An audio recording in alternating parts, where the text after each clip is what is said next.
You laid it out really well. And that's one of the things when people are coming into pre-buy, it's like, what do I do? Yeah. You know, they look at me like, Tom, what am I supposed to do for a pre-buy?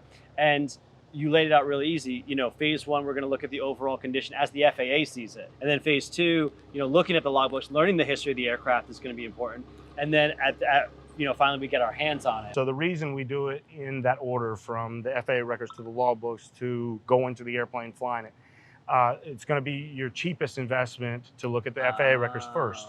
And then if we see, hey, the wing came off and they didn't file a 337 for it, or they did this STC and it's completely not for that airplane, then you got the most bang for your buck out of the pre-purchase inspection at that point. Well, yeah, and what I love about that, just sorry to cut you off, but I always tell people the pre-buy is not to determine that you have a perfect airplane, you know, or that there's nothing wrong with it, or that it's a magical unicorn, it's going to fly wherever, whenever. The point of the pre-buy is to know what you're getting into. Yeah. So if you find out that the wing was replaced without a 337, you can still buy the plane. I mean, there's nothing stopping you, sure, but you know what you're getting into now. Yes, yes, and you go more in depth as the pre-buy goes. So it's going to take you longer to audit all the law books than it is the FAA records. So we split it up into 3 phases. That way you don't end up buying, you know, $1 million paperweight. Appreciate you checking out this video. Before I continue, I want you to go to theultimatejetguide.com, where I've put together a full guide for jet buyers like yourself.